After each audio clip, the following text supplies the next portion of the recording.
And welcome back over here to YinzerCrazy.com special Steelers Training Camp back in full force. And we're excited to bring you one of our contributors there live. It is Adam Davidson. Adam, first and foremost, man, looks like you're having an absolute blast. Thanks for being there and covering this for Yinzer Crazy. How does it feel to just be back in a stadium where that hasn't seen this many fans since, 2 years ago?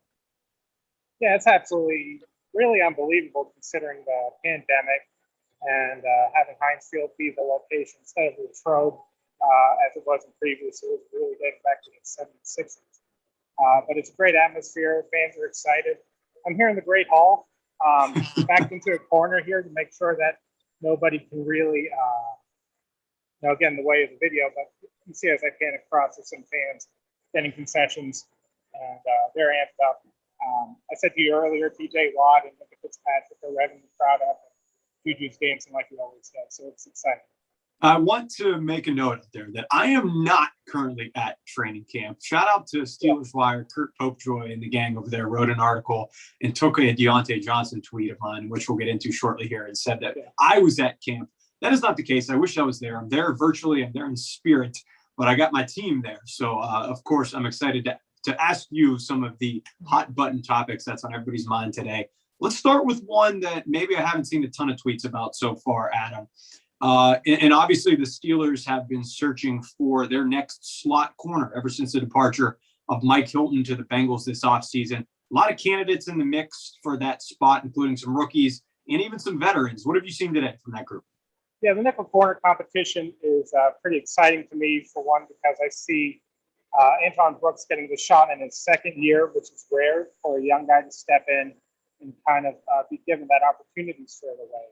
But you also have Arthur Millette behind him, the veteran, who Steeler fans might remember 2 years ago started in a game against the Steelers with Mason Rudolph kind of going in and out at quarterback.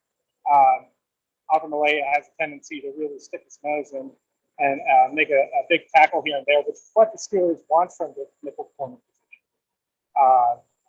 Filling in the shoes of Mike Hilton, need to be able to blitz and stop the run.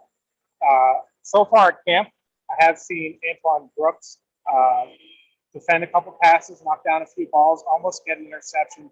Arthur Millette has been right there in competition with Antoine Brooks, kind of stepping in, switching in and out, and following the receiver down the field in individual drills.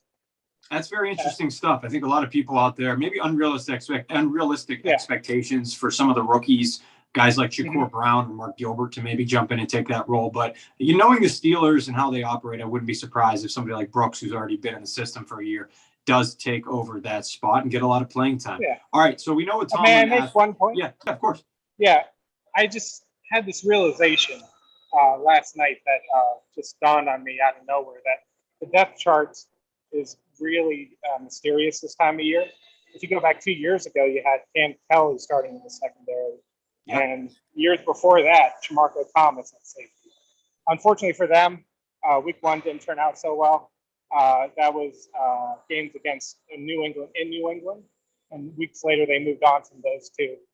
Obviously, Cam Kelly didn't work out, and we got Micah Fitzpatrick out of that field. So don't read into too much of the depth chart. Exactly. We know what Coach Tomlin's expectations are for some of these young guys in the secondary. We also know what his expectations are, or his wants are, I guess I should say, for rookie tight end Pat Freiermuth. He wasn't as impressed with all of his one-handed catches yesterday, because the first thing he said is, can he block? So I asked you, Adam, from somebody who's there watching him today, can he block? You know what? I would give him maybe a C average. On the eye test right now. I see him in the back-on-backers drills kind of fail in that test with Alex Highsmith, who's really flashed at times this first day of training for him. Speaking of Alex Highsmith, it's really not too much of a bad thing to be losing against a player like that. They're kind of counting on both guys, Pat Freiermuth and Alex Highsmith. But later on, Pat Freiermuth did redeem himself, albeit the jury's still out on whether or not he's a competent enough blocker for this system, like a Heath Miller or before him, Jeremy Truman, for example. He was able to make a pretty good catch on what seemed to be like a corner route. He took it the rest of the way to the end zone on one of the last plays I saw here before coming down to the court. It's really interesting because you kind of have this seesaw nature currently of if somebody's a little bit down, for example, if Freiermuth lays a good block, it probably is going to mean that Alex Highsmith was the one on the other side of that. Or in reverse, if Freiermuth is not blocking so well, it probably means Highsmith is dominating. And so a grain of salt, or I guess with every pro, there's a con with these happenings. It seems like for everybody except maybe Najee Harris right now. Is that fair to say, Adam? This guy is just showing out, and he looks like the Steelers might have a pretty darn good player on their hands. Yeah, I think ultimately, anytime you pick up an Alabama running back, odds are, from that kind of system, you're gonna have a pretty solid player at least.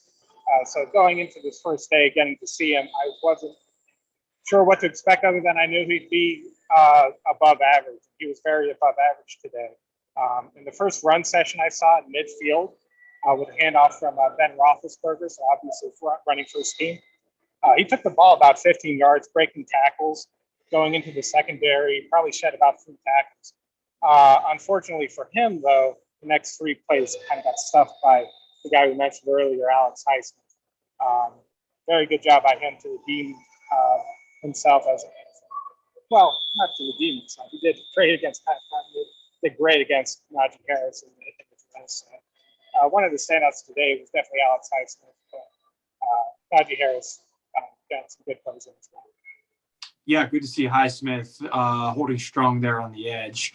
And a guy that I think I don't want to overreact to this. It's something that I mentioned in the beginning of this, and we talked about as camp was going on and you were observing.